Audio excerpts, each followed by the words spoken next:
Hello, I'm Joel and I am here to tell you all about Instacam.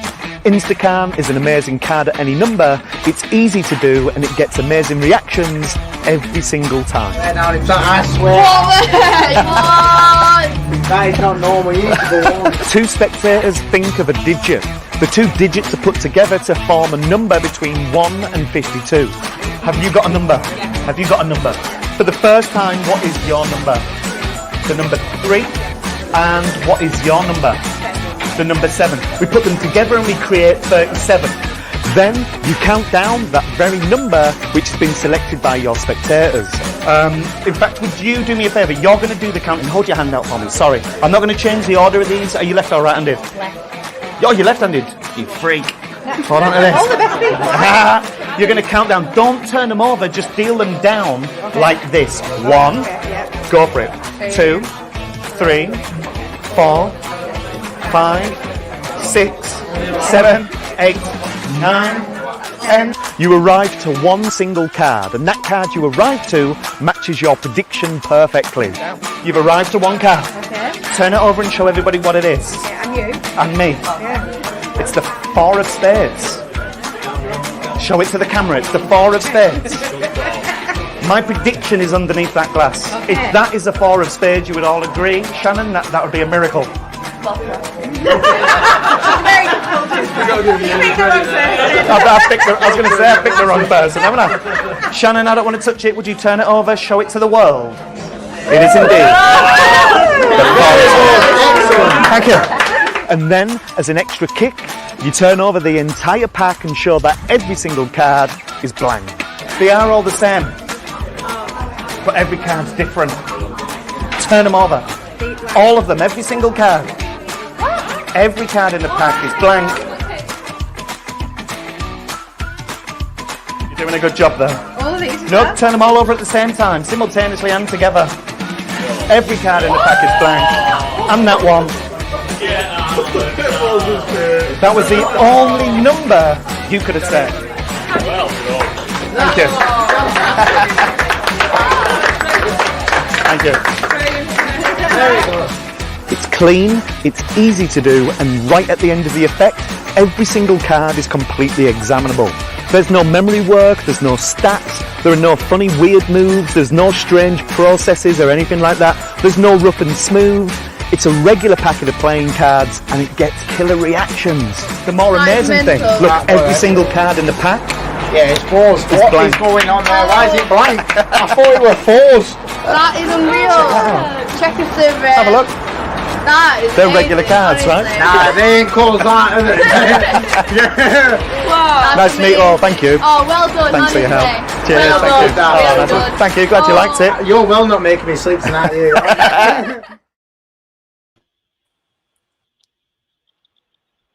You're not making him sleep this evening, Joel. How are you? I'm good, thank you. How are you? I'm good. I'm doing well. I'm all right. Yeah. Now, you are just a little bit quiet again. I don't know why you are, but you are just a tad quiet. So you'll have to talk up a little bit, won't you? I will. Is that better for talk like this? Yeah, it is a little bit better. Yeah, that's fine. Am I coming through loud and clear? Hello. Hello, hello. Well, good evening, everybody. Hope you're all well. Hope you're keeping well.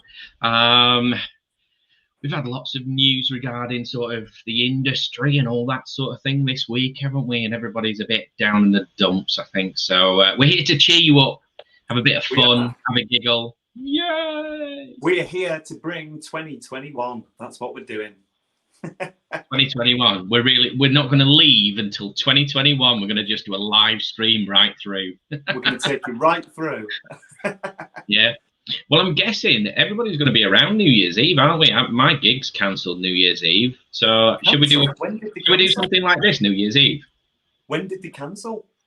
A few weeks ago. Why? It was a wedding. It's a bit. Oh, it was a wedding, was it? Oh, Yeah.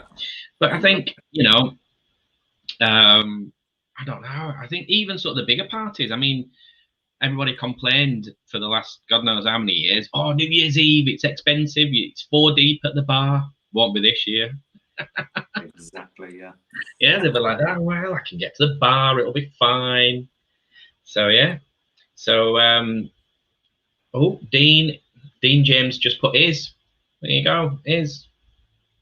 Good evening. Good evening, everybody. So, yeah, so we mentioned last week about things that pack small, play big. So we've got a couple of things like that we can do. We want to find out what you do as well. So everybody out there listening, everyone talking to you, let us know what you carry around at the end of a gig. If somebody says, can you do something for everybody? What would you do?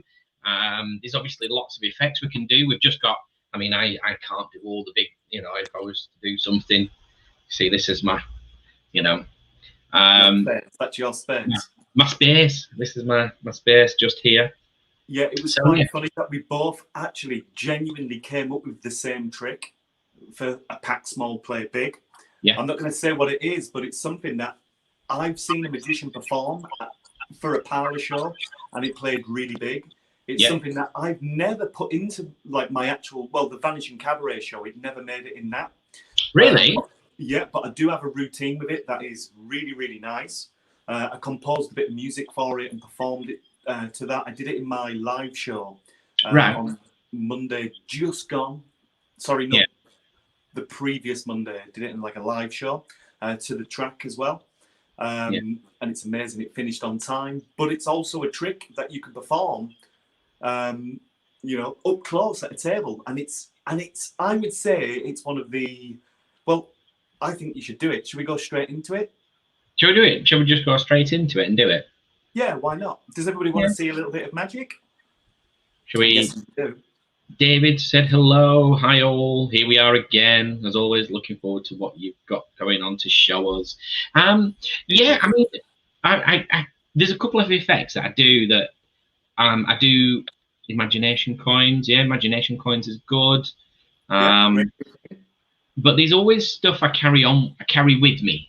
So because I was thinking, what do I do that I can do close up, but then do to a larger audience? And I was thinking, there's a, well, just off the top of my head, there's about 7 or 8 effects that I do regularly that if I was to do something for everybody, I can get everybody involved and do stuff. So I've got a couple to show you. I don't know how many you've got, but just the one. Well, I'll tell you what. I'll do one, you do one, and then I'll do one last one to finish. All right. I'm gonna put you on a full screen. Okay. So if I was to do something for everybody, this is. I mean, I was thinking about this as well. Somebody messaged me earlier on in the week and asked me about this, so I thought, well, I would do this. Now, I would do this for a larger group, so I would borrow a note. I would get somebody to sign it. You've got all the other gags and everything else. And then I would ask them to, what should I change it to? And recently I've been having lots of euros, well, especially on sort of Zoom and things when I've been performing. So you now take the £5 note. It is a 5, just to show you, there it is. So there's your 5 with a name on normally. So the 5 gets folded up. Then you take the note like this, you fold it up, you give it a little break in the center, and hopefully we can get a note like so. And that does say my name on there, so I get to keep it. That's a €500 note, specially printed in sunny old China. It's not a real one. There we go.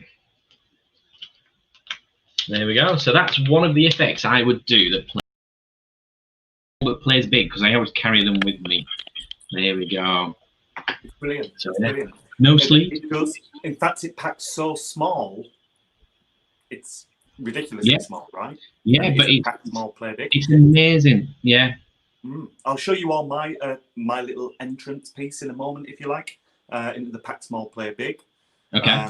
But that's really good. You've got a I'm not going to say what it is, because there are obviously people who might not know magical secrets. But yeah, I think most people know, though. Most people do know what it is. If you're watching, most people will know. I'm talking about lay people. Oh yes, yeah, lay people. But right at the beginning of the lockdown, we did a couple of workshops. We did. I don't know if you remember those. And I did one full workshop on that that thing. So if you go right to the beginning, if you go to all our videos, go right to the beginning, there's one of me doing that workshop. So yeah, and I explained loads of the different effects and things like that. In fact, there was one, I think I fool you with it, the one in the cup. Yeah, you did, with Skittles. Yeah, it did. It really fooled me, actually. It was really good. For me, it was the highlight of that tool workshop. You know, it is. It's really, really good. And my friend Jay, I've mentioned him pretty much every single show. He watched it as well and said that was brilliant. You know, so that'll be going into his show. You know. Yeah. But yeah, David Hand said that was very smooth, Andy. Thank you very much, David. Facebook user says that his would be the thought of Cards Across. That is, yeah, that's a good thing. I don't know whether you've seen. What was he on? David Blaine was on. Was it Jimmy Kimmel or something like that? And he did. Strange Travelers. Was it Strange? No. It was Cards Across, but he did it for one person. Yeah, it was thought of Cards Across, right? No. Basically, he dealt 10 cards onto the table. The guy put his hand on them. Right. Somebody selected a card and remembered the number. Oh, okay. So it was a 3, and then 3 cards appeared as an addition to the 10 under his hand. So he had 13. And then he said to somebody else, he said, put your hands back on. So the guy had his hands on like this. And he said, think of a number from 1 to 10. They thought of the number, and that number of cards was underneath. So I performed that now, or a version of it, because I saw it and I thought, oh, that's quite nice. So I've adapted it, and I've changed it slightly, and I perform it like that. But yeah, Cards Across, I mean, there's lots of different methods. Who was it I saw? Do you remember the magician that used to have the little hand, and he would take the cards like this, and was it Michael Close? I think it was Michael Close that did that. Sure, actually. Yeah, he had a little sort of, you know, the rubber hands that look like this. Yeah, a little pointer finger that go on the end of a pencil, and he did that, and it was quite a nice little routine with it. So yeah, that was good. But yeah, so what have you got planned? What are you going to do for us? Well, something that I perform. This is something that I have had in the show. I'll show you it all now. I'll show you but it won't be the full routine the way that I do it. I'm just going to show you some of the moves, just to show the versatility of it. Do you know what I mean? Yeah. So yeah, but this always makes it into my shows, and it also makes it into my walkabout sets as well. And it goes into my walkabout sets because it plays so big. So I can get wandering around. You know, like when we were talking with Miles about when he was floating the ball, and you know, the one thing I do with this is parade around and perform it for people. I'll show you it now anyway, and I'll show you all exactly what the trick is. And you're all going to know it straight away, and you might go, oh, right, it's that one, but it is this one. But what is nice about it, even as magicians, when we know the piece of magic, it's just so good. And you can start in the old traditional way with 3 pieces of rope, where we have a small piece, we have a medium-sized piece, and of course we have that one really long piece of rope. And then all I do is, if there's somebody around, I'll ask them to blow the rope or do some kind of a magical gesture. And when they do, the 3 pieces all become the same size, which is great. I mean, even this on its own, it's an old piece of magic and it's a traditional piece of magic, but it always gets amazing reactions. And you can show all the pieces of rope are all the same size. There's 1, there is the 2nd, and of course there is the 3rd piece of rope. But I'm going to try something with just 2 of them. I'm going to try and move back a little bit so you can actually see this. Watch this. If I take the 2 pieces, look, we give them a little shake and it becomes one long length. And I know I can't quite get it on the full screen, but I'm going to try and keep it in view as much as I can so you can see how amazing it is. Watch the ends. Look, if I take the ends and all we do is give the ends a blow, look, the ends fall off. And that leaves me with nothing but a middle. Then I take the ends of the rope. Usually at this point, usually at this point, I'd ask somebody to call stop as these sit in my mouth. So somebody calls stop, let's say they say here. Wherever they say stop is exactly where the ends melt right back onto the piece of rope. I'm going to do it again, but this time you'll see it happen. Look, I give them ends, that little blow, and the second they fall off, they link right back on. I'm going to do it again, but this time, as I said, you're going to see it because I'm going to do it again, but I'm going to do it in slow motion. I'm going to take the ends of the ropes, and I'm going to just leave them ends of the rope just hanging on the middle like this. So you can see the ends just hanging on the middle. Then, just like before, it's that little blow, and that's when the ends melt right back on. I'm going to do it again, but this time it's a little bit different. So I'm not going to do it again. I'm going to do something completely different. I'm going to take the ends of the ropes, and all I do is place the ends of the ropes into the pocket. Then I give the middle a little snap, and the middle become the ends, and the ends become the middle. And that is the end of my rope trick. That's like a rough idea of the moves and things like that. No, that's really good. Nobody will have known, but you will have known. During that, I just disappeared for a moment, just because your beginning of that section is completely different to how I do it. When I perform, so I went and got some rope. So when I perform the rope trick, so there's the long one, yep, and the short one, and then we've got the medium one. Yeah, your short one's really short. It is, yeah. I really, and the long one's really long as well. So, and I grab them by both ends like this. Yeah, and instead of putting the ends together, I shake them like this. Right. So you now get 3 pieces which are all the same. Yeah. Yep. So then you've got one here. So there's one. There's your second one, and there's the third one. And then you've got this sort of subtlety that you do. Now, what I do from here is I get somebody to hold on to the big one, which is this one here. So they hold on to that one. So that's now the big one. Then you've got the short one and the medium one. So they're left holding that big one. Yeah. And 9 times out of 10, they go, that gets bigger. Bigger reactions because of the involvement, maybe. There are loads of different things that I do with it. I've been doing it for years. I was actually genuinely really disappointed when Richard Sanders came out with, what was it called? Fiber optics. Yeah, fiber optics. Well, you see, I got fiber. I was doing it for a long time, and then I got fiber optics, and it was just, I mean, it's one of those now that's consigned to sort of history, but I'm sure if anybody's wanting to learn a fabulous rope routine, I mean, the one where he slides the ends down and just grabs them at the bottom, that's amazing. It really is. Yeah. Well, I was actually genuinely studying rope magic for years with Oliver Tabor.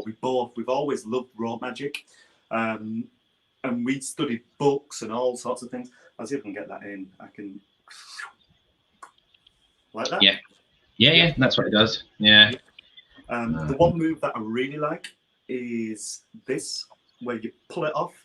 Yeah. And then I like this little subtlety of asking somebody to say stop whenever they like. Yeah. Now, this movement just really, really sells it. Yeah. I'm going to get rid of these. And if there's anybody watching and you're familiar with this, to some people, if you're not a magician, this just looks like I'm doing what I'm saying. Yeah. But what I've almost kind of realized is this. It's a throw with the right hand, right? Yeah. And the left hand just pulls.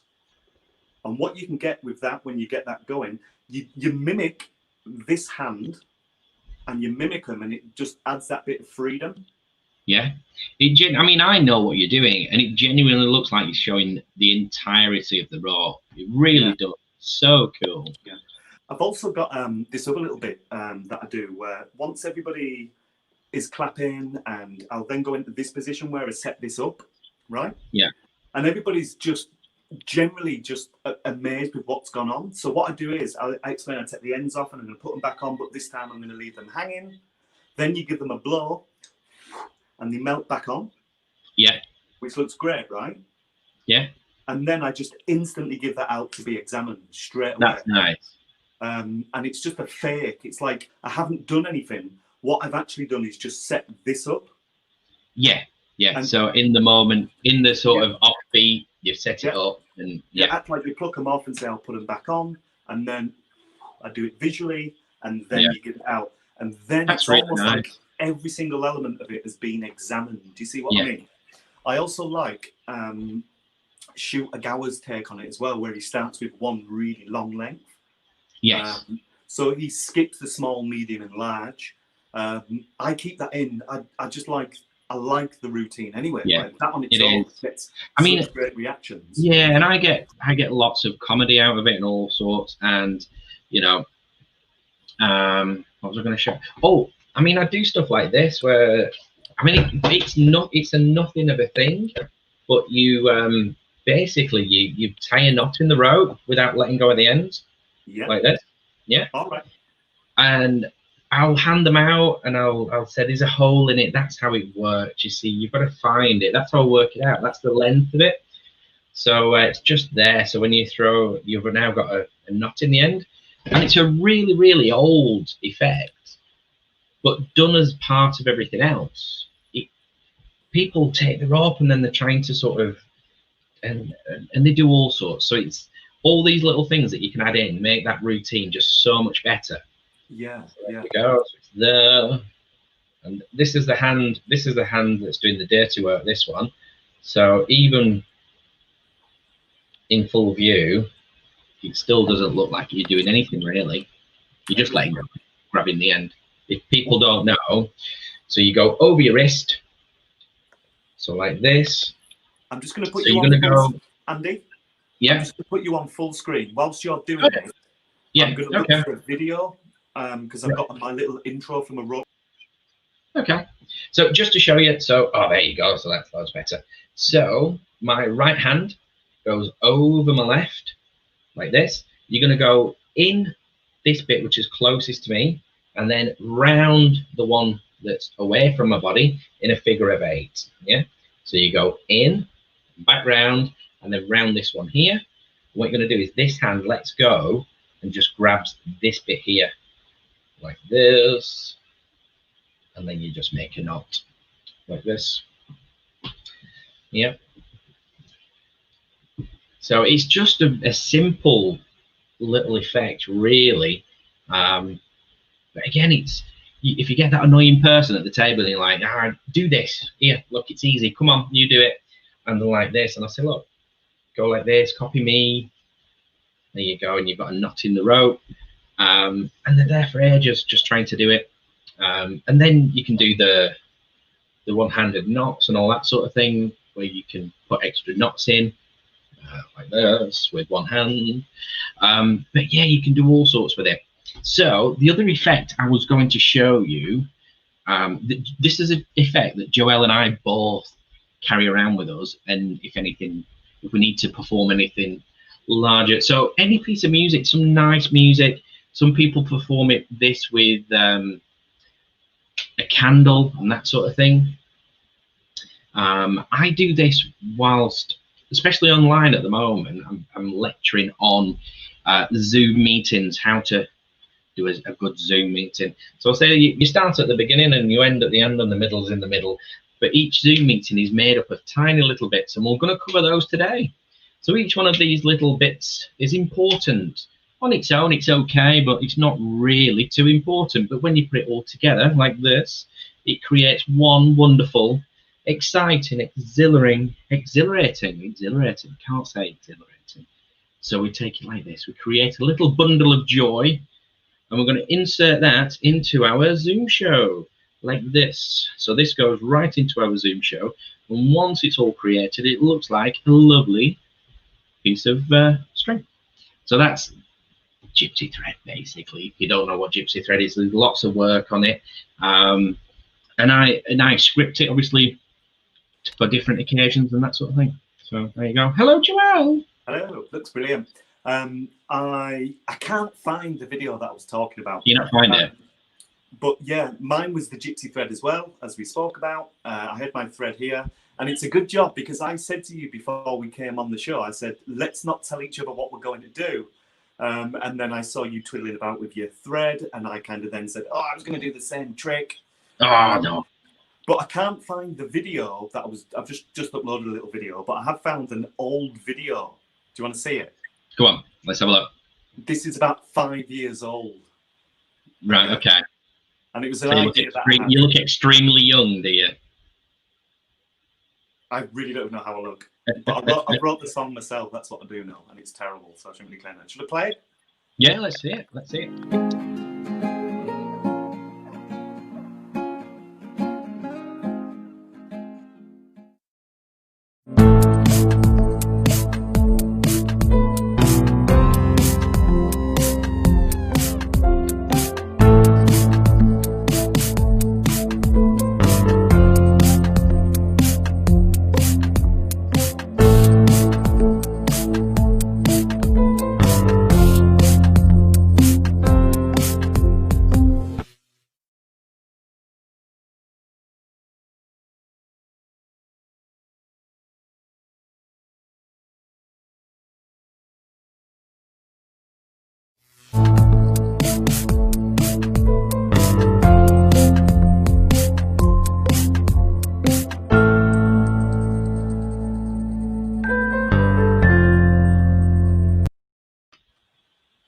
that even play for you? It kept jumping for me. Yeah, it play. I mean, I've got to be honest. I just saw a black screen here, so I was watching it on the feed itself. So this is before we found out about lighting. Well, do you know, that was actually, for some reason, the video quality is really, really poor. But when I recorded it, it was much better quality. But for some reason, it was Mind really you, terrible. to be honest, I mean, 5 years ago, the technology has increased no end. Yeah. I mean, I'll tell just you from... what, I know you know how I did that trick, but I actually did it with the tool that you used for your build switch. Yeah. Well, I was... Yeah, I mean, I don't know whether I think I mentioned it last week, but Gaten Bloom's one of my favourite magicians, and his cut and restored mic stand is one of my favourite things. If you've never seen it, go watch it. You type in Gaten Bloom Crazy Horse. That's the club he worked at in Paris. If you go and have a look, it's absolutely amazing. It's one of those things where you watch it and you just think, you know, I wish I'd have been there live. It's unbelievable. So it does a cut and restored mic stand. Amazing. So I looked into obviously doing it. Has he released it anywhere? I don't think he's released it anywhere. So I looked at doing it. Obviously, you look at doing different things and how to change it and that sort of thing. And rather than using the tool, I looked at creating something on the back of my hand. So I'd always hold my hand sort of, so when I'm gesturing, I'd turn a little bit from the audience. And then I grab the mic stand and pull it up from the back. Well, that's what happens with that tool we were talking about? Yeah, well, I just didn't want a tool. All right. No, yeah. Oh, right. The original place I saw that, so prior to Gaten Bloom, is David Nixon. The cut and restored mic stand? Yeah. Microphone lead. Mic cable, yeah. So David Nixon is the first person who saw, well, I obviously didn't see him do it live because I wasn't around. But yeah, and one really good take. I don't want to say what it is, but I kind of do want to say what it is, but it's somebody's really kind of creative idea.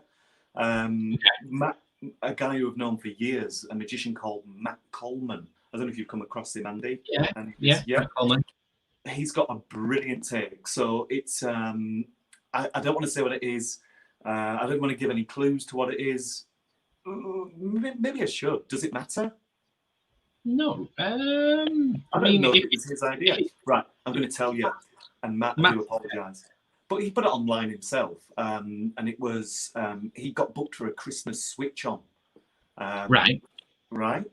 So instead of doing the sound cable, he did the lights. He did the Christmas tree that was right next to him, this huge Christmas tree.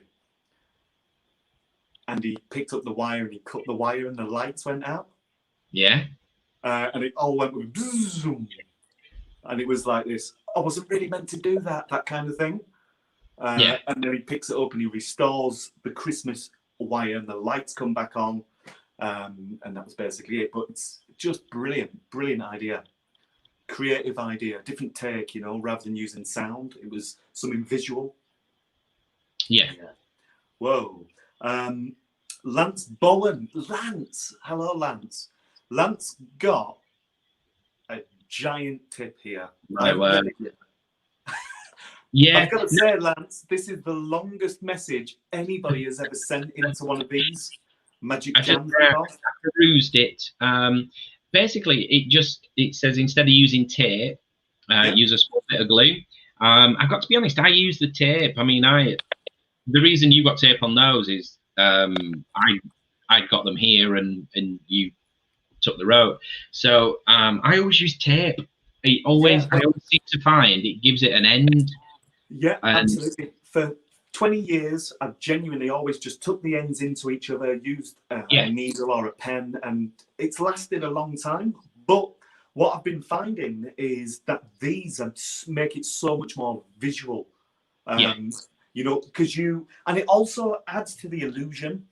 And it adds to the illusion because now you can definitely see the ends. Do you see what I mean? Yeah. I know you can see the ends anywhere. I'm not naive to that, but for the fact that you're following these red ends, just really red ends, just kind of heightens the effect. Do you know what I mean? And you've got that movement. I think ultimately, if we buy some more tape and we make some more of these, Andy, I would be tempted to almost go for the same colour as your thread. Yeah. Yeah, go really sort of luminous. Yeah. But it's a Lance. That's a good tip for people who are on the fly. If you haven't got any tape handy, you know, or you might even prefer it because it's a great little idea and it eliminates. Hang on. That have a small lump, which makes them very easy to handle. Yeah, they do. I know exactly what you're talking about there. Particularly this section of your hand, Lance. Yeah. It gives you that extra bit of security. Yeah. Yeah, it does. I mean, I've done sort of every sort of, because rope's been one of my main staples really in my routine. So when I do use it, I've like I said, like you, I've pushed the ends in, I've glued them, I've used clear tape, I've used coloured tape, I've used all sorts. So it varies, to be honest. I'm finding the coloured tape works quite well because, like you said, especially over Zoom, you've got a clear, define, these are the ends. So it changes. I mean, it's like we adapt, don't we? So everybody, we all add as little bits and pieces on and all that sort of stuff. So oh, Joelle. Yes. Should we let them? I mean, not only have we been working on the bits and pieces and new effects and things like that, but we've been sort of revamping some of our videos and things like that as well, haven't we? We have indeed, yeah. So, well, to be honest, I don't think magicians who are watching really know the power of this, what we're talking about. No. It makes us sound really powerful, but it is. It's one of the strongest mentalism tools. If genuinely for mind reading effects, for predictions, this is, I would say, is one of the better tools that you could possibly use. And you combine it with something like a peak, you've got an incredible tool. Oh yeah. I mean, I've used this for years, and when I showed you what I've been using, you were like, "Why haven't you done anything with it?" I'm like, "Well, you know," but it's so good. I've never really wanted to do anything with it.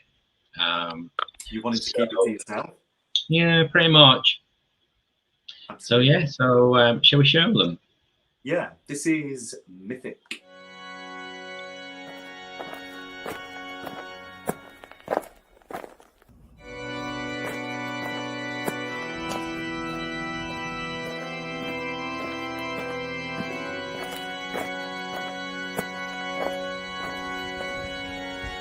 Real Workers presents to you Mythic. Wow! Mythic is an amazing tool with a multitude of uses. The routines are so strong it'll go straight into your repertoire. What? How did he know? That's amazing. So you're probably wondering, what is Mythic? It's an incredible index that you can perform while seated, while standing, whilst walking around. You can perform it on stage, on the streets. You can perform it in every single environment. And one of the best things, it literally takes up no pocket space.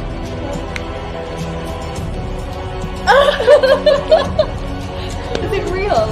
So what can Mythic hold? It can hold thumb tips, playing cards, business cards, slips of paper, money. The limits are endless. Whatever you want to predict, the Mythic is the tool that you will use. Check it out, you won't believe it. What? How did you know? Open it up, have a look.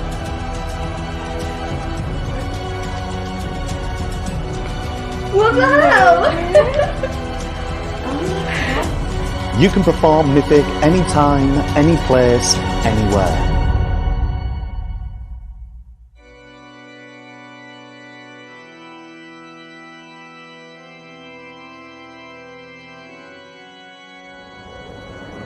Oh yes. Very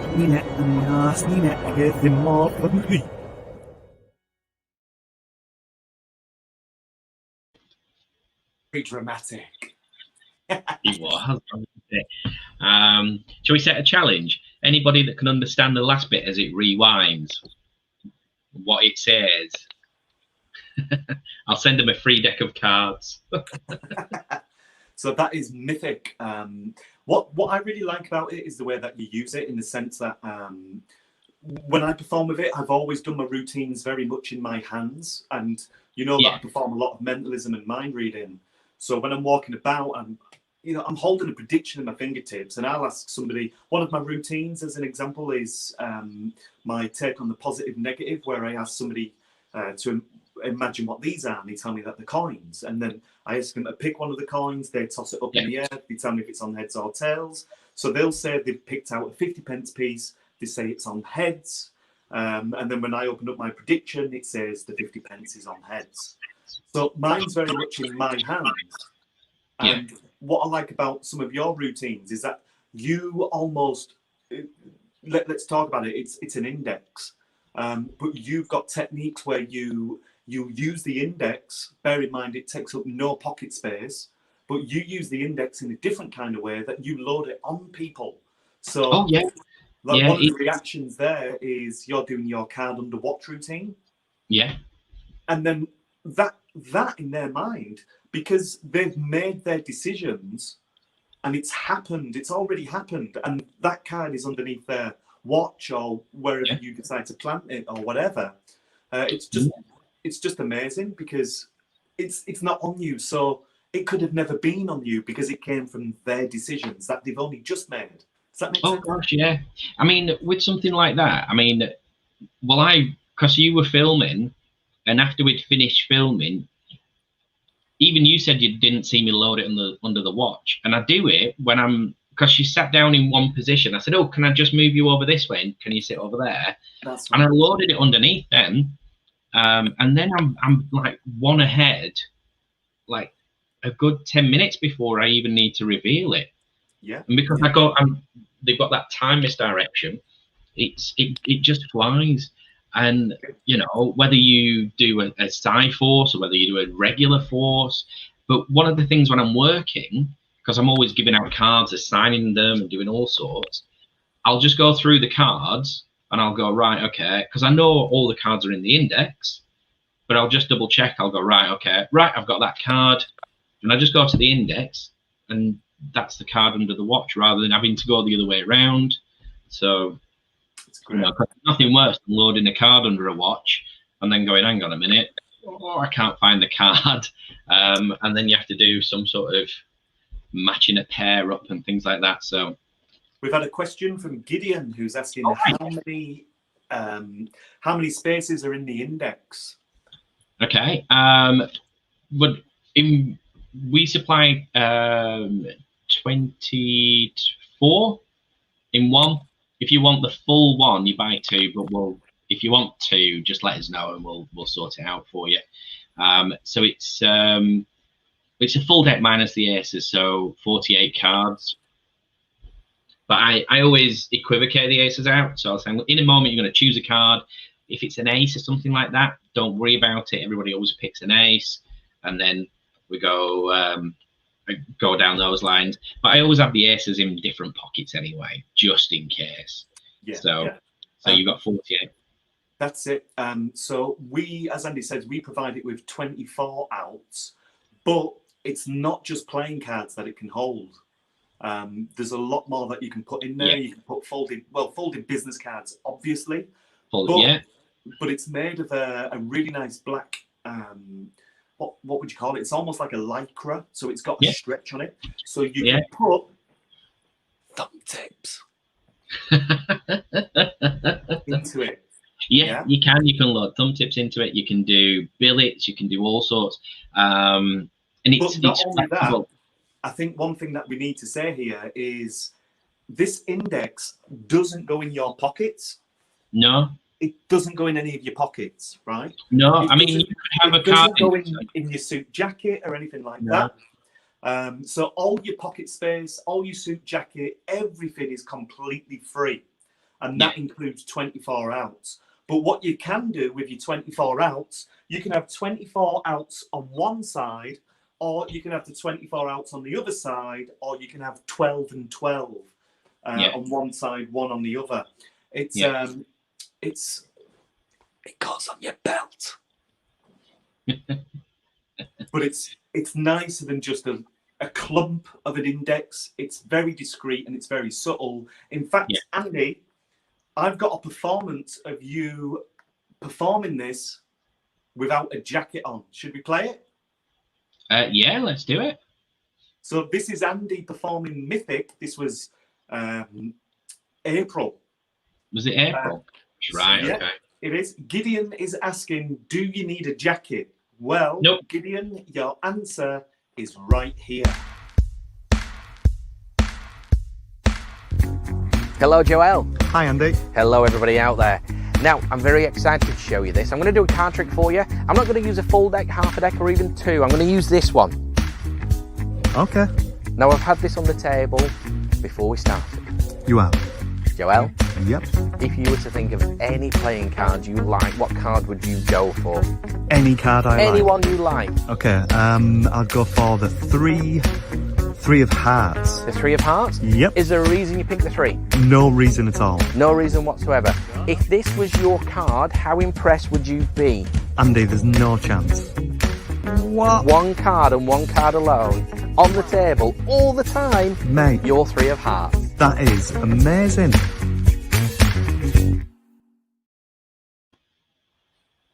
So there we go. So it's brilliant. You don't need a jacket, and we're well aware that you got a flash of it there because we intentionally put that in because basically this is what used to be on the website. So we used to put it in so you could see it. So you get a flash of it there, but bear in mind you know exactly what you're looking for.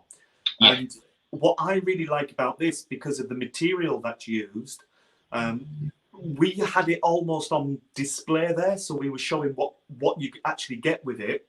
But you can actually pull it up a little bit so it's completely black, and no one's going to see anything. I mean, if you wear a black belt, it blends into your belt. It does. It's seamless. And not only that, you can have it slightly hanging over your belt, and then when you come to perform it, you just casually lift up, flash your underpants, and you've got your steel, drop it back down, and it's great. It's brilliant. It's an amazing tool. It honestly is. Yeah, I mean, I've used it for years and years and years. I mean, if I showed you the first, I've still got the very first one I ever made. I've seen it. I've seen it. Oh no! I mean, the very, very first one I ever made.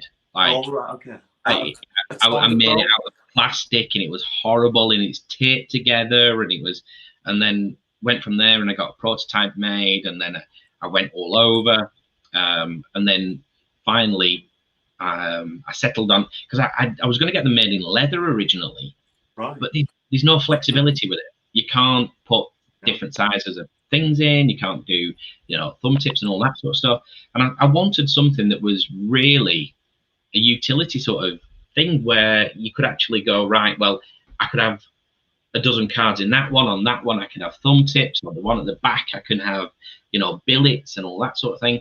So you get dividers in there so they don't sweat and they don't stick together. I mean, I've got to be honest, out of everything, I'm really proud of that one, because it is such a, and you can do it sat down. You can't do most indexes sat down because you've got to go in your pockets and and even for female magicians, they wear a belt, they can cover it with a jacket, so it caters for everybody really. Yeah, it absolutely does. Yeah, it's brilliant. So that is Mythic, and it's available on the website. And if you are interested in Mythic, as Andy said, you get 24 outs, which is basically covering half a deck. If you want a full index, I mean, it's fine. It sits really comfortably. You're not fishing around your back. You're just still on your sides, and it's relaxed and it's nice. and it's only £30. If anybody's interested in it, it's on the website at realworkers.co.uk, and it's only £30. And I believe we've got quite a limited stock in at the moment. We've only got 22 of them left. So if anybody is interested in it, there are only 22 left at the moment. But yeah, it's brilliant. It is. It is. And Card and the Watch, one of my favourite things. Just unbelievable. If you saw me at Blackpool in February just gone, I was demming it lots then as well. I use it once because I use 24. 24 is enough, to be honest with you. You're not ever going to say to somebody, think of any card. The way I tend to force it is I would say, what colour would you go, red or black? And they go, what colour would you go for, Joel, red or black? Black. Black. You look like a sort of spade sort of guy. That's right, aren't I? You're right. See, everybody always says yes. Nobody disagrees. And then I'll say, choose a spade. Which one? Don't go for the ace of spades. Everybody always picks that one. Yep. And then I'm in there. And there's a great method, which you kind of eliminate the possibility of a quiver where you could have a red and a black. So you just have spades and hearts. Well, that's what I do. If I said, do you want red or black? So it seems really fair. Right. Yeah? Sorry. And then if you just said red, I'd have said, Joel, I'm getting love from you. I bet you're a heart sort of guy. They're not going to say no. Yeah. No, I'm not. No, I'm not. They're going to go, yeah. And then you go, great, choose a heart. And it's such a nice way of forcing that you're not going, do you want this one or this one? Or, so it feels more natural for when I perform. I mean, you can use that. I don't know if anybody's come up with it before me, but if not, you're more than welcome to use that. That's no problem whatsoever. It's a great idea. We've got a comment. Gideon's just bought his ticket for the convention. Cool. And his wallet can't take it. Do you know, Andy, I've got the trailer on this. I believe I've got the trailer. Did you upload it for the convention? Yes. So it's uploaded. The trailer for the convention? Yeah. Oh no, I just uploaded the bits and pieces. Did I? Well, if you tell everybody a little bit about the convention, I can upload it now. All right, okay. So if you don't know, we're doing a day of magic, a little Real Workers magic convention on the 24th of October. We've got fabulous people who are coming. In fact, I can actually, we've got a Q&A with the legend that is this young man. So he very generously sent us a video. So this is Harry Robson. Hi everyone, it's Harry here. I'm looking forward to seeing you all on the 24th of October. It's going to be a fantastic event. They've got some great lecturers on. I'm looking forward to seeing them. I'll be doing a question and answer, and I will be answering anything at all that you want to ask. How has an old doddery idiot like me managed to make a living for the last 30 years performing magic? Get your questions ready. I'm looking forward to seeing you all. Can't wait. Stay well, stay safe, wash your hands. There we go. I mean, great advice already. Stay well, stay safe, wash your hands. But don't let him, honestly, he said he's doddering. He's not. The guy's an absolute legend. He taught me everything I know about the magic industry, how to get gigs, what you need to do. So, and no doubt he'll have lots of thoughts on how we're going to come out of this and what we're going to do. So get your questions in for him, and I'm sure he'll have some really, really wonderful ideas on what we're going to do as magicians and entertainers coming out of this. I mean, he's gone through every sort of ups and down in magic for, like I said, in the last 30 years. So yeah, I'll be interested to find out what his thoughts are on sort of where we're going to be. Yeah, so we've had him on the jam in the past, and the amount of knowledge we got in that was our second magic jam. It was because it was Harry Nardi and Harry Robson. And the amount of knowledge was just absolutely brilliant, and it genuinely was. It was. I mean, how long did we have him on for? It was like, what was it, 3 hours, and he never did a single trick and just kept us all engrossed with his stories and his, you know, his experience and everything else. I mean, he's done everything. He's worked all over the world. He's done lots. I mean, just off the top of my head, he's been like top brass in casinos. He was a professional football player, and he's done all sorts. I'm suddenly really big and you're tiny, Joel. I could squish your head. Only because you're talking. I could squish your head. So yeah, so get your comments in for that if you've got your tickets already. If you've not got your tickets already, get your tickets now. You know, get your I mean, you can pay via PayPal and all that sort of stuff. So anything you need to do that way. And if you want tickets and you say, you know, get in touch with us. And if you want to sort of say, hold me a ticket, if you email us and say, right, we can hold tickets for you as well. And then we can know roughly how many is on the day as well. Because once we get past a certain amount, we've got to change the Zoom thing and all that sort of stuff. So hopefully, fingers crossed, we've got enough spaces for everybody and that sort of stuff. So it's going to be good. We've got a couple more messages. We've had another message from this young man.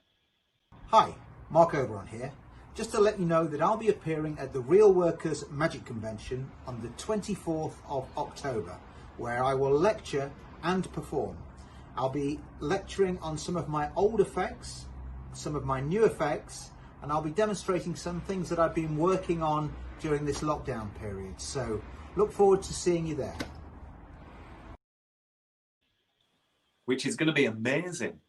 Oh, do you know, I mean, my other half still talks about his lecture, his Magic Jam he did with us, and the stuff he did and performed. And we've got an extra special thing as well.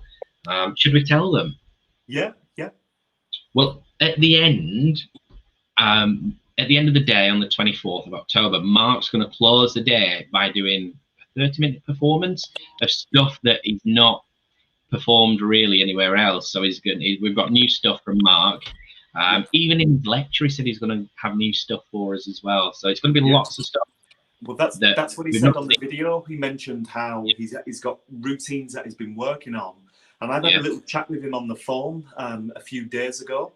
And the material that he's got lined up is just genuinely, I'm not just saying that, he walked me through the act and it's mind-blowing. It's honestly absolutely brilliant. I was listening to it thinking, if you can do that, that is real magic. That's like, we all need to give up. We just all need to quit magic.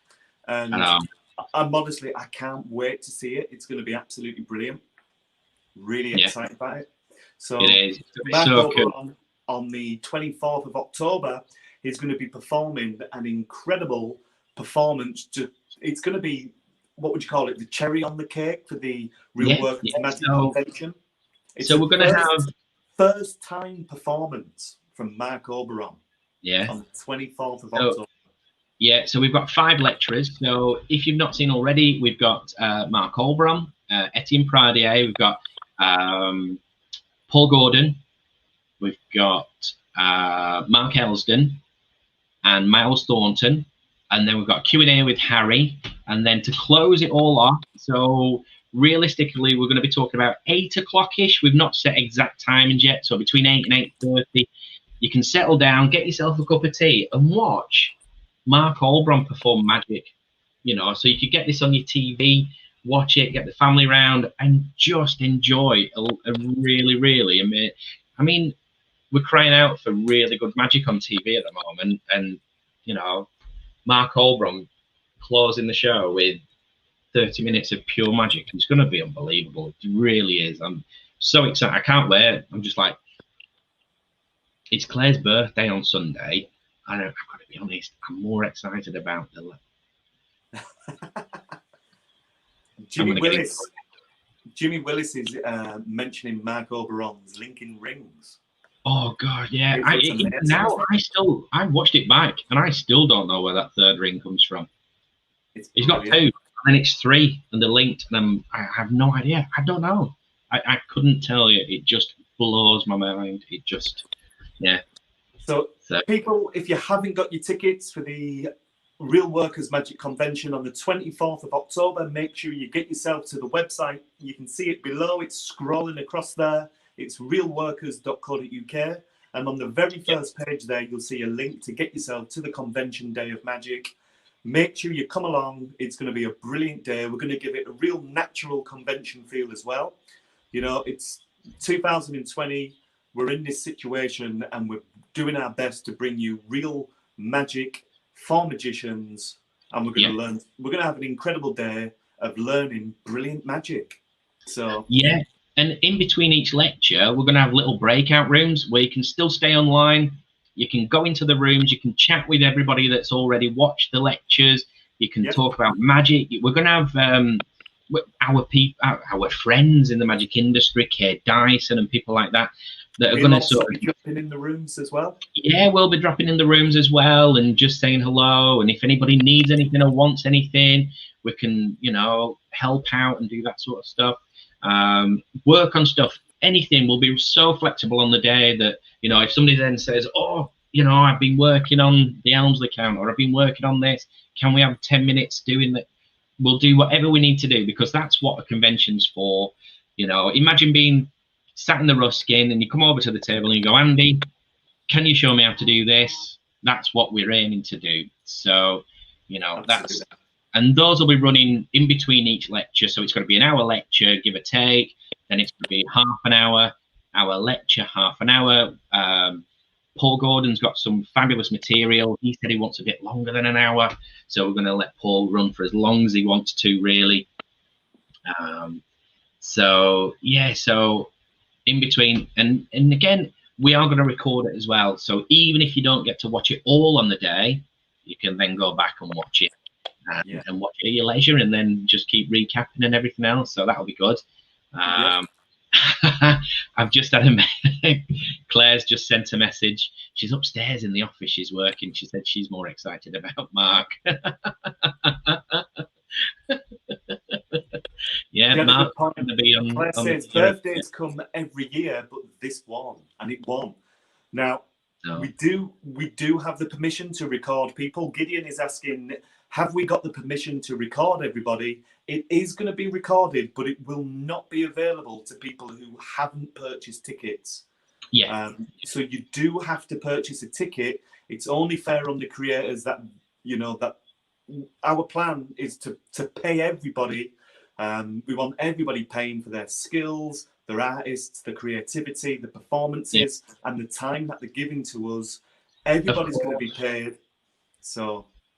Yeah, well, that's it. I mean, it's a tough time for everybody, and we want people to be, you know, we don't want the industry to die. I know it's a tough time for everybody, and you know, we try and, but we try and give as much as we can in time and everything else, and so. Well, look at it like this: we haven't got anybody else who's trying to help save our industry. And the people who are in our industry, it's all banking on us. If we want to keep an industry alive, we've got to work our best to make sure we get paid at least, and pay anybody who we can and create opportunities.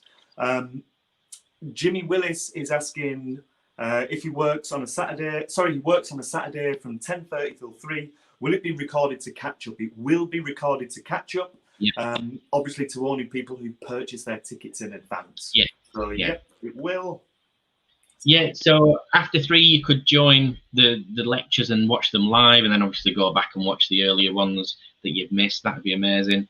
But yeah, we're still adding bits and pieces to it as well. We're trying to put as much in. Obviously, we can't cram in too much because we're limited to the amount of hours in a day. But, you know, we talked about getting a twister in and doing some balloon modelling and things like that. If people are interested, if you are, let us know.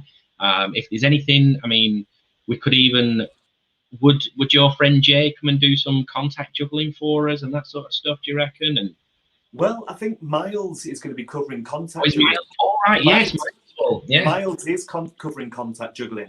He's also going to be sharing one of the routines that he performed on the show a couple of weeks ago, where he did the floating glass. He's going to be sharing details with that. So it's a very similar skill in the sense of, you know, you're creating that illusion with the glass and the movement and the fluidity. If I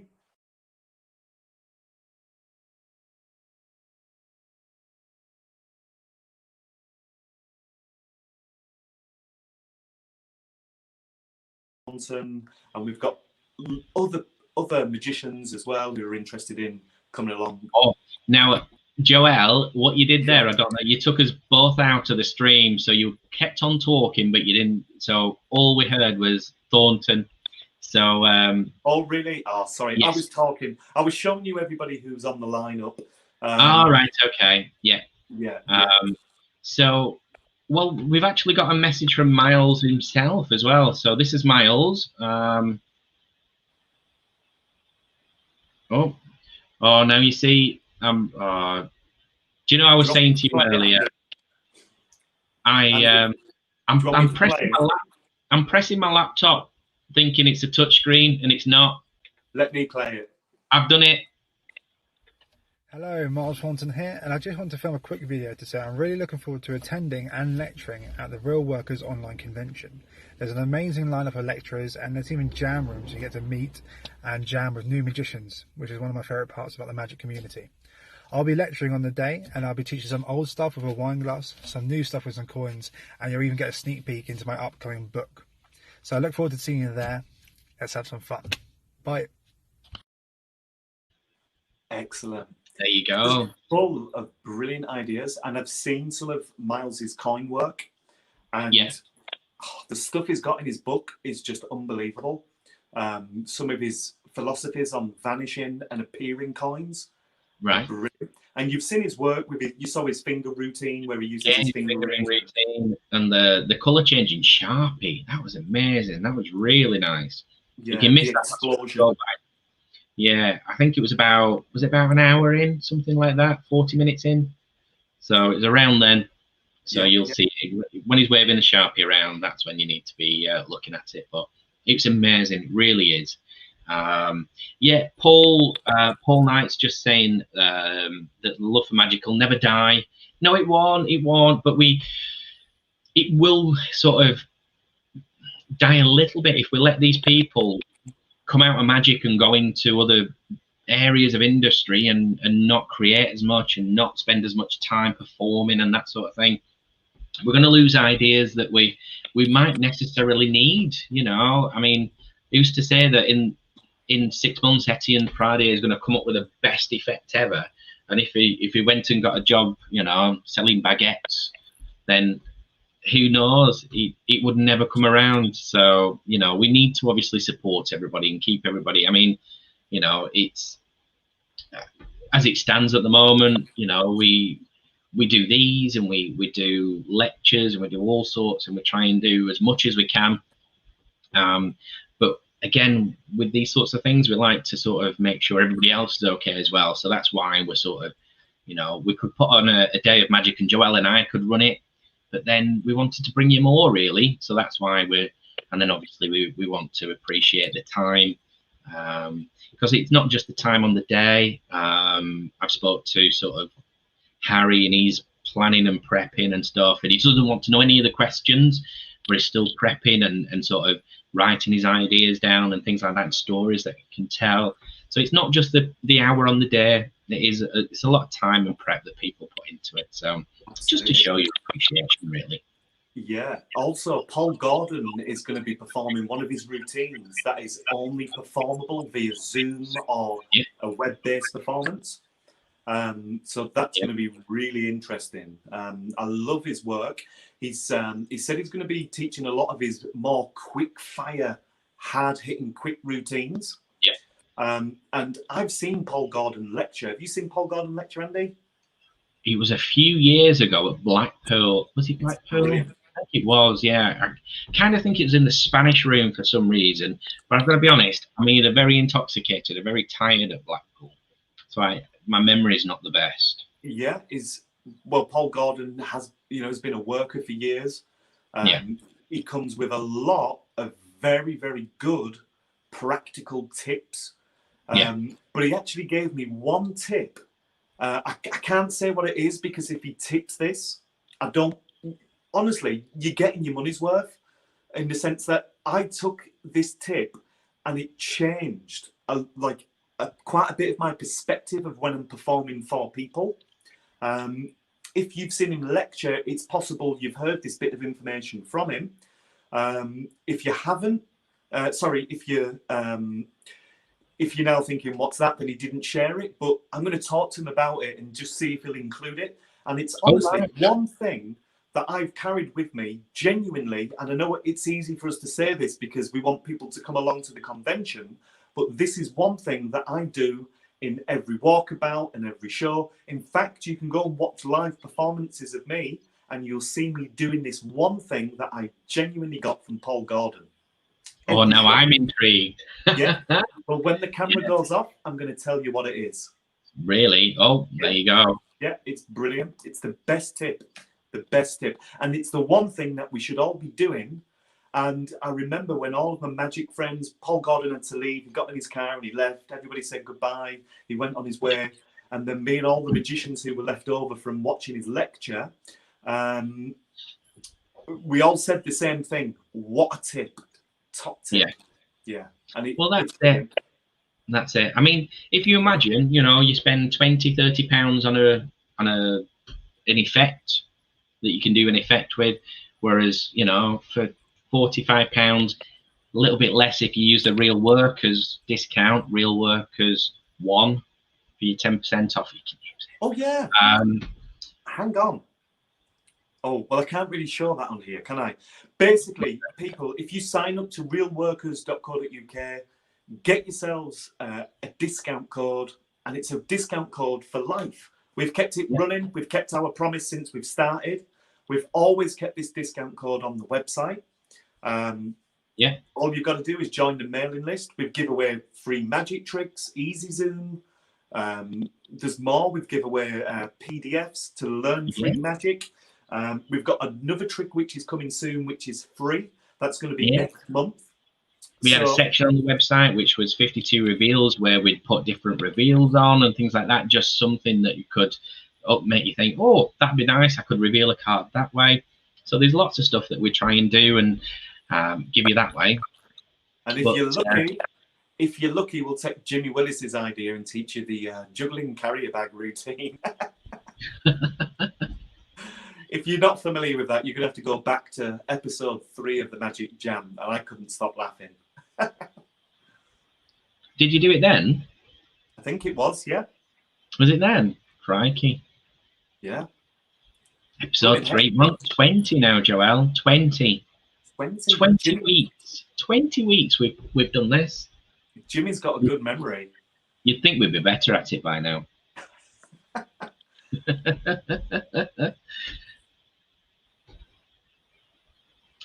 Gideon wouldn't normally make Blackpool, but I've agreed to oh, well, that's what we're trying to do. Obviously, you know, with one thing and another, we want. I don't know. I spoke to Sean McCree earlier today, and you know, we're all being told that things aren't viable, and you've got to do this and that and the other, and I don't know. The reason we all do this is because we love it and we enjoy watching it and we like the community and everything else. So absolutely. Yeah. And you know, it's going to be great. This gives us an opportunity to bring something that is going to be unique ultimately. Yeah, that's it. I mean, it gives us something to look forward to as well, really. But what I was going to say to you was, you know, you spend 20, 30 pounds with for a card effect or something like that, or you know, but for £40, that's with the Real Workers discount. You get, you know, 5 lecturers plus Harry Robson. Sure, Harry Robson will be, you know, well, when he came on and talked to us about when you leave a room to get a standing ovation. Yeah. You know, and you were like, oh, that's amazing. You know, but I'm sure Harry's got more tips than he'll know what to do with, and there'll be worth the price. Pardon? More tips than a snooker hall. More tips than a snooker hall. Yeah. Oh, I like that. I've never heard that one. Have you made that up? Just made it up, Andy. Have you just made it up? There you go. More tips than a snooker hall. You seem shocked that I'm capable of thinking on my feet. Not really. No, not at all. It was good. I liked it. It was fun. Don't patronise me. Patronising means talking down to you, Joel. Old ones are the best ones. Oh dear. So I'm going to tell you something now. A friend of mine has refurbished his restaurant.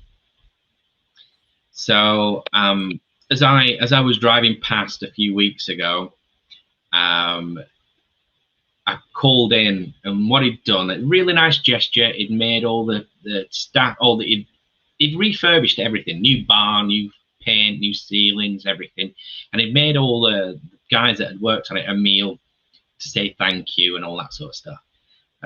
He'd done them lobster, and there was a young apprentice there working with the Sparkies, and I was saying, "Oh, do you like lobster?" He's like, "Well, it's all right." I said, "It's not much meat for a lot of messing about." And he said, "Yeah." He said, "Mind you," he said, "it's the first time I've had lobster. Is it one of them land birds?" Land birds. So yeah, so that I just found it funny. So if you have lobster, it's now a land bird apparently. So there you go.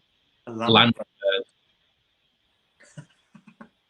Honestly, it just tickled me. Did you say that was the chef? Did I say that was the chef that said land bird? No, it was the apprentice Sparky. Yeah, land bird. Well, I don't know if it's going to take off with the claws, but we'll be right. So yeah. And then what have you been up to today, Joel? I've been to see a couple of friends today. You're cool? Yeah, I saw Romany and Johnny, and I was having a good chat with Romany. She's been working on a lot of really interesting stuff. Right. And I've had this for quite a long time. This is, I'm going to put myself on the full screen here. Okay. No, I'm not going to put you. I'm going to put you on the full screen for a moment. This is Romany's book, which is Spun into Gold. It's a brilliant book. It's basically outlining Romany's life. And you can pick this up at romany.com. You can follow Romany's blog as well, get a lot of, see what she's up to, things that she's doing. It's The Secret Life of a Female Magician. This book is for anyone who has ever had a dream, for anyone who wants to remember how magic works. Romany Diva of Magic is a successful female magician. She performs her award-winning one-woman comedy magic show all over the world in beautiful theatres. But as a chubby little girl, her dream of standing in the spotlights didn't look likely. This is not a tale of overnight success, but a roller coaster story of determination and persistence about deciding that you're going to walk stubbornly towards your heart's desire and not stop until you're there, trusting that the next step will appear as if by magic. Which I think is a brilliant outlining for a book. And it is. The story, the twists, the turns, everything about this. The one thing that Romany has highlighted is for anybody who wants to remember how magic works. And that is like really important, because I think with magic, when we start learning the secrets, one thing that we forget to do is remember to present it as if it is actually magic. And I think if you read this, it's going to take you back to that place where you remember what magic should look like.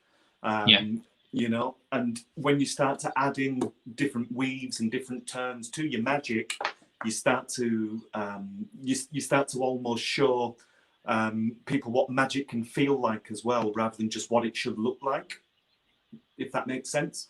No, of course, yeah. So the book it's a brilliant read.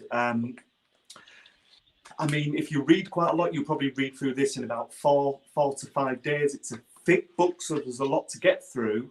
But it's brilliant. It's a fantastic read. It's not a magician's, magic trick book. So there's no tricks in it. There's no effects in it. It's just pure. It's Romany's life. She's had a very interesting life in magic. She's been performing for years. I've known Romany for years. I know bits about her life, where she's been and what she's done. And this is a real highly recommended read.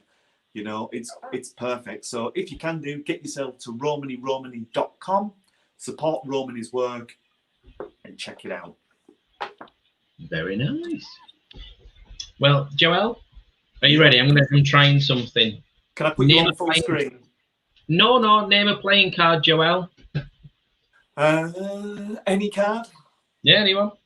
Just Right, to show you as well, look, they're all different. All different. Not in any particular order. In fact, I can name any card. anyone. Right, I'm excited. Hang on. Okay, so I'm trying to get close because I want to see what's going to happen. I'm going to go for the 2 of diamonds. Cool. Correct. Well done. Name another one. Name another one. Are you going to do a trick? Let's go for the 9 of clubs. I was close. 9 of diamonds. One more. Oh, Andy. 9 of hearts. Pardon? 9 of hearts. Oh, I was one off again. 8 of hearts. Last time.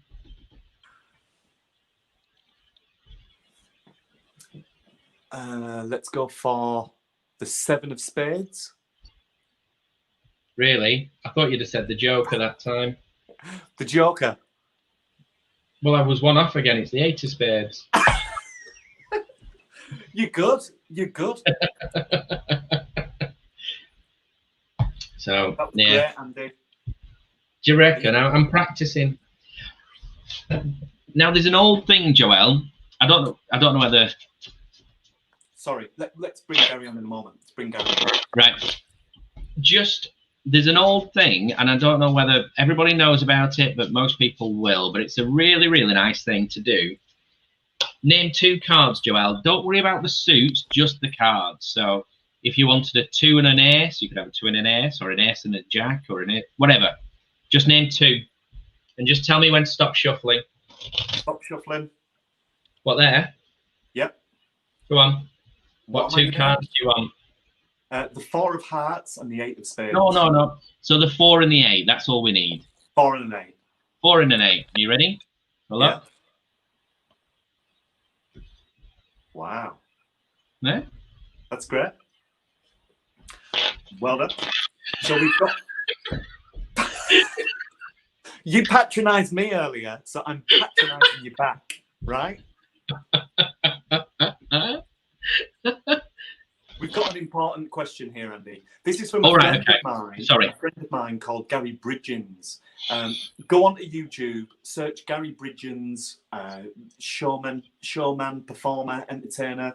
Gary, if you're still watching, absolute, genuinely massive fan of Gary's work. So funny, very clever and creative.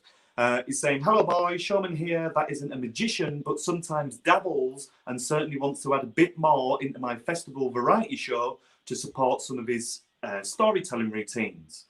Do other artists, strands qualify to join your group and pick up skills?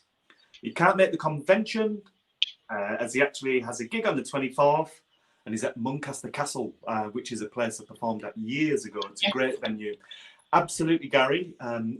Yeah, no problem at all. If any performers or anybody want to come on, learn some tricks, if you go into our video archive, we actually run over a lot of routines.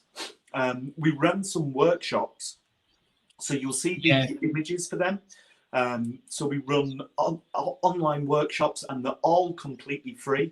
You just stick on this page, the Real Workers Magic page, scroll right down, check it out, and you'll see a load of videos right at the bottom, which are basically workshops featuring different things. So you can check them out that way. You're welcome to come along, of course. Check out the Magic Jams. Any of your friends, let them know they're welcome to come along and learn some of the tricks as well that we've run through. So the more the merrier. And if there's anybody who is interested in magic, feel free to get in touch with us. Gary will meet up at some point. Let's go over some ideas and have a jam as well. So yeah, everybody's welcome. Performers, showmen, if anybody who's looking at putting ideas into their shows to add a bit of variety. If you're not performing magic already, I'm always happy to help any showmen and performers. So of course.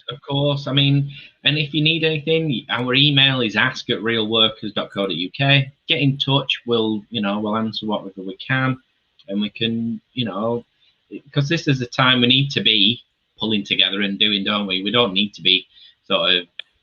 I mean, I'm very jealous. We'll come and do the gig with you at is it Munchester Castle? Muncaster. Muncaster. Yeah, we'll come and do that. So yeah, so he's put. I'm after a cups and balls versions of Three Little Pigs. Right. Okay. Gary, I can take you through cups and balls. Hang on. Oh, there you go.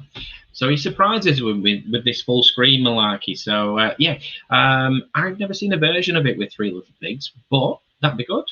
You know, you could have the wand as the wolf and that sort of thing. I don't know whether that's actually a thing, but you could do. There's lots of different versions. My favourite version is the David Williamson version. I've got a really nice set of cups and balls here, Gary. They're really big, the cups. So you're welcome to, I can take you through moves, I can show you different things. And when Gary's saying about the Three Little Pigs, I'm pretty sure Gary will put his own routine. He'll put a story to it. Yeah. The first little pig goes in the straw house.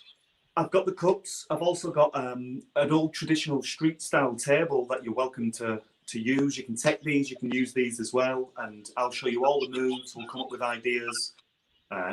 Just let me know when you want to do it, and let's have a little jam with them. What you could do, Gary, as it's Three Little Pigs, so you could use the wand. You could have a little wolf's head on the wand, and instead of using the cups and balls, just use mini sausages. Oh yeah, that's a good idea. Those are the pigs. Do you know, right, Gary, there's that is so good. Right, Gary, there's a little thing that happens where you could use the balls, we could get some pink balls, you could use them as little pigs, put little faces on them or something, and then at the end, they turn into sausages or something like that. A great idea. We could have and then at the end, something big would appear on the table just to finish it, so there'll be some kind of big finish that we can do. So yeah, you could get little, the little wind up toys that you get that sort of go along. You could get those, but in pig versions. So when you lift up the cup, it would start hopping along because it had hit the side of the cup, and then Gary said bingo, that's the gag, and it is the gag. Claire says eat the sausages at the end. That'd be great. And then Nicholas says you could end with producing a straw in one of the cup sticks in the next. Oh yeah, okay, right, sorry, yeah. So you could, right, brilliant. So your final loads could be the straw. You could have straw, wood, and then a brick at the end. And then a brick. Yeah, that'd be really good. Yeah. We could even go, Gary, we could even go for the brick appearing in your hat at the end. So we could do the big load. So everyone's been watching the cups, and then we can make a brick basically appear underneath your hat. You know what you could do? You could get a Rocky Raccoon. That looks like a wolf almost.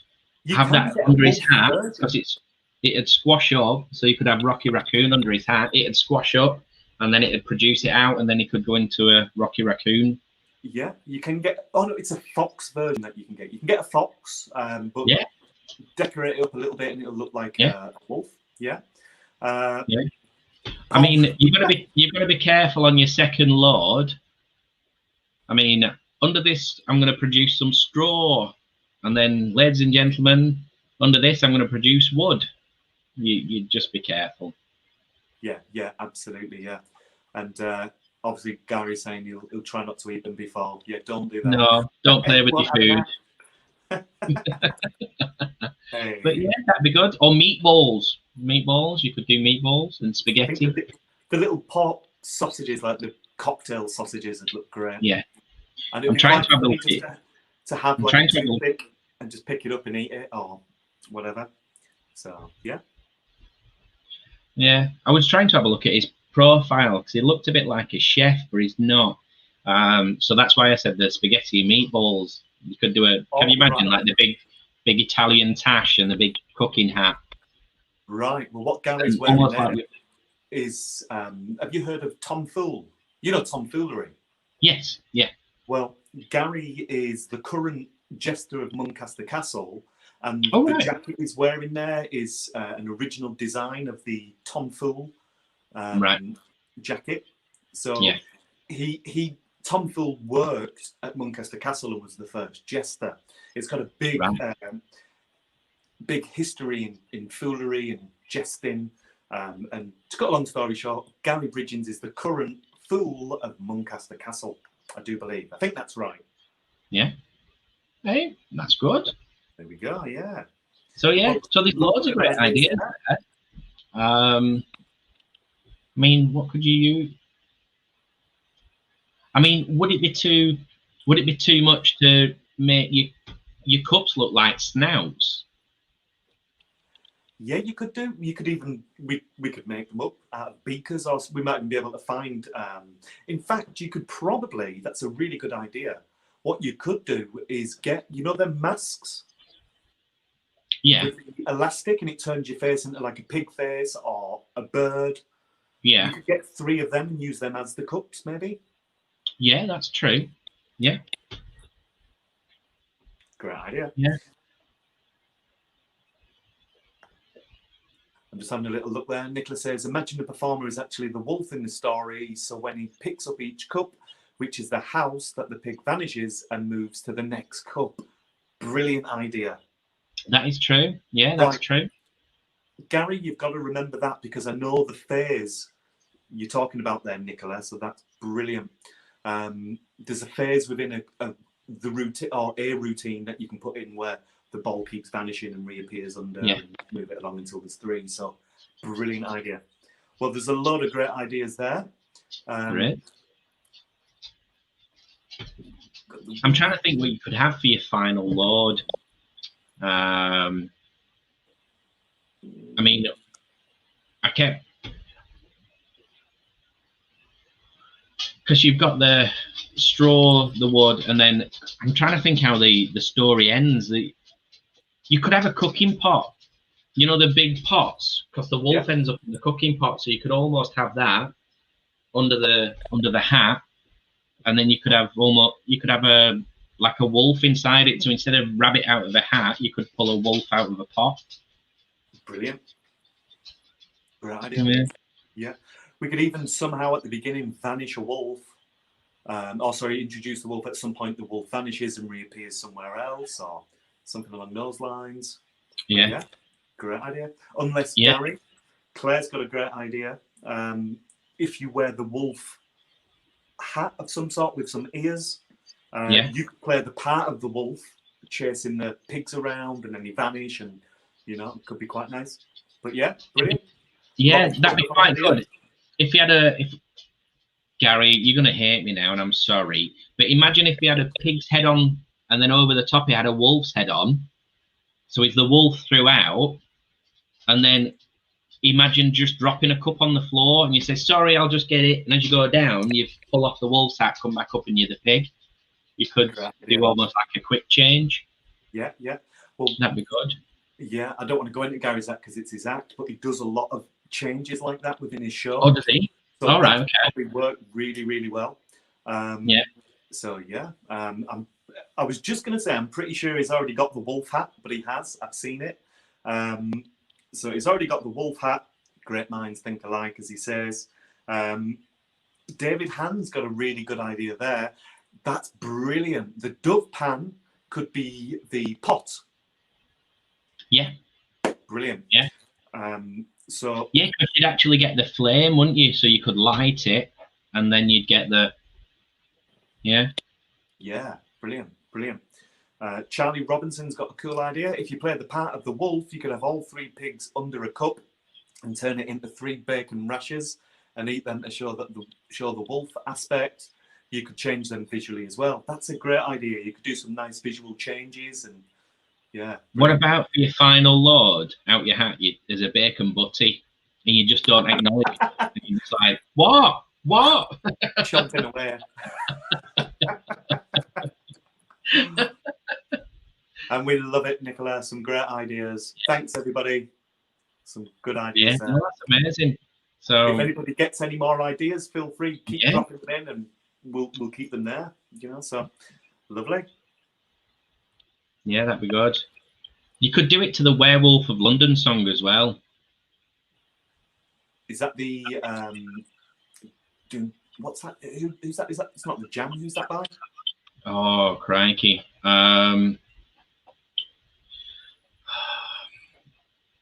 I can't think. It's a band from the 80s, isn't it? Gary says he's got the dove pan and he'll remember us all when he's at the top of the London Palladium. Well, that's all right. Did he say at the top of the bill or when he gets the bill from the London Palladium? Yeah. Yeah, don't remember us when you get the bill, Gary. No, not when you get the bill. You're all right. Hey. But yeah, no, well, that's what we're here for. That's what this sort of spam final load. David Paul Knight spam. That's a great idea. That is, yeah. Really good idea.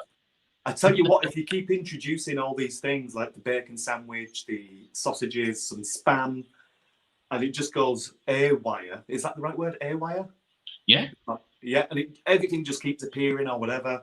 You Yeah. know, it would just be so the beans, eggs, and just end up making yourself a fry up at the end. Brilliant. Yeah. All right, everybody, make sure you... Oh, one other little thing. Gary mentioned something about... Oh, I don't know where the message has gone now. Something about paying to join... Oh, I think he means for the Day of Magic. He said he was working on that day. Yeah. That's a shame. But even if you still want to do it afterwards, it is recorded, so you can still watch it afterwards. Vegans will love it. I was just thinking, what about the silks? You know, when you keep pulling the silks out. Yeah. Well, what about if you do that routine and then end up with strings of sausages? Just strings of sausages coming out. So you could do that. That'd be good. Yeah, you could do that with the dove pan as well. Yeah, you could do that with the dove pan. Wouldn't it be great if all of a sudden the sausages are coming out of your pockets, they're coming out of your hat, and you've just got an abundance of sausages appearing? Just not even in a magical way. It's just ridiculous. And to finish, you could bring a thing of sausages out of your mouth. Imagine that. Yeah. Well, have you seen the multiplying bananas? Yeah, with sausages. Yeah. So you could do the sausages. Yeah. Yeah, that'd be good. And then you could go into like a sponge ball routine using sausages. It's going to be sausaged out. He is. Right, so, yeah. Hit the road. We're going to go. Right. Well, thank you very much. Enjoy yourselves. Don't forget, 24th, 11 o'clock, we'll be starting. Get your tickets. Make sure you get your tickets, people. 24th of October from 11 o'clock. We're going to be going on right through to the evening. It's going to be a great day of magic. You can get your tickets at realworkers.co.uk. So grab them. If you're not there, you're square. You are indeed. I found out the origin of that the other day. Do you know where the origin comes from? I've got no idea. If you're not there, you're square. Because if you're not square, you're round. So if you're not, yeah. So if you're there, you're a round circle, around. If you're not there, you're square. Hey, yeah, there you go. So educational too. Educational too. Wow. So you should be a teacher, Andy. Well, we're talking of that. We were talking about what so we've both been on the government website to have a look at what we could retrain as. So you fill out a questionnaire. So what did you get, Joel?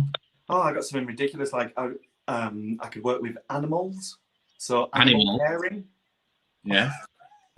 I had a cat when I was a child, so maybe. Then something to do with uniforms. I don't even know what it meant. So it definitely wasn't for me. I don't even know what it meant. Then something else that I didn't even read. So yeah, it took such a long time to answer all these like pointless questions. It was almost like a magic trick. It was like I was answering these questions on the government website, and it was going to somehow amazingly and magically tell me my future. And then when it did, I was heavily disappointed. But I don't know. Does that mean if we apply for that, they're going to pay for us to go through the training? Well, I got 4 options. I got boxer, so I could be a boxer. A boxer? Professional, yeah, professional. I think that's just since the haircut. Right, mine came up with something to do with sports. Yeah, that was another one. So that was so boxer.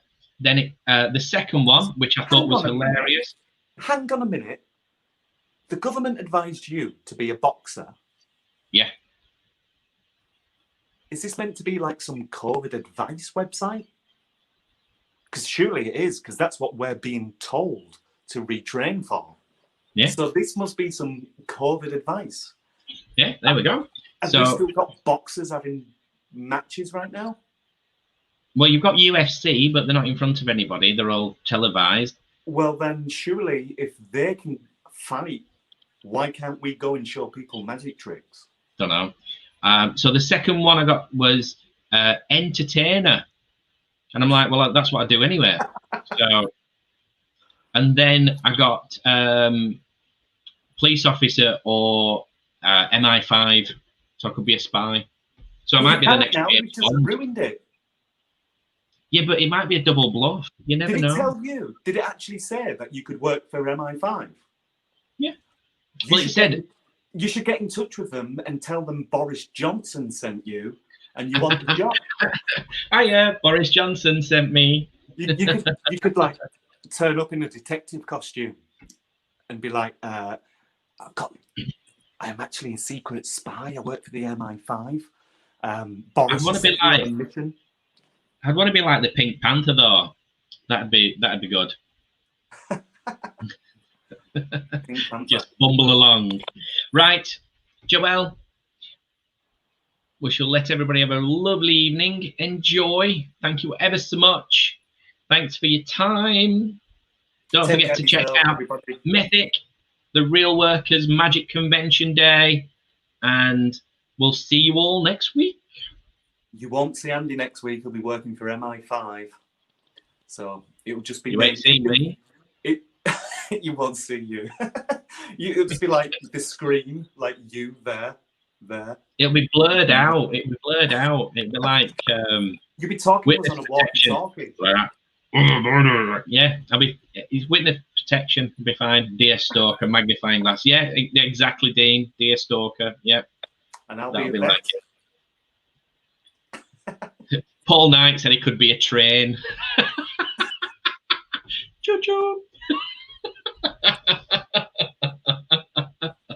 Oh, that's amazing. Oh no, I think he's probably misunderstood. They probably said he could work in carriages. Gee, that's awful. That's really bad. I'm so sorry. I don't know what I'm going to do, Andy, but I tell you what, I said I don't know what I'll do, but I know that I'm not going to stop doing magic. There is no way. I couldn't do anything else. I am, in what I would say, completely unemployable. And I'm proud of it. I'm proud to be Joelle, we're grown people. We've just had a 20-minute conversation on making a magic trick around 3 little pins and pulling sausages out of places. Do you think we're putting ourselves in the limelight a little bit too much here? And anybody who's kind of watching us, who might be involved with the government, are realizing that actually these people who work in arts and creativity and entertainment are actually quite pathetic. Possibly, but yeah. Maybe the reality is that I do need to wake up and go and be a vet. You're going to be a vet 20 years ago. Can you? No. Apparently, I did an event for vets years ago, and I was talking to one of the organisers, and they say they have to put events on every year because there's such a high suicide rate in vets. What? There's a really high suicide rate in vets because you get into it because you love animals, and you spend half of your time putting animals down. Wow. So yeah, there you go. There's a downer. Let's end the show there. Yeah. Well, I didn't know that, but it doesn't sound good. No, but there we go. Yeah, let's go and rob the mint. Yeah. Let's go and rob it. Oh. Shall we set up like Ocean's 11? Shall we set our own Ocean's 11 up? That'd be amazing. Yeah, we should do. We should. Yeah. But we shouldn't broadcast it like this. Nobody's watching. We'll be all right. Yeah. Right. If you want to join the Ocean's 11, well, what shall we call it? No, because it's Danny Ocean in it. So, shall we call, because it's Dickinson and my name's Dean, shall we call it the Double Ds? So if you want to join the Double Ds. If you want to join the Double Ds, all you've got to do is send us an email, ask@realworkers.co.uk. We want a video. We want a video emphasizing your skills on breaking the law. You know, whether it's lock picking, whether you've got hacking abilities, anything you like, and we'll shortlist you all, and then we'll put you in. There you go. Yeah. Portions 11. Portions 11, yeah.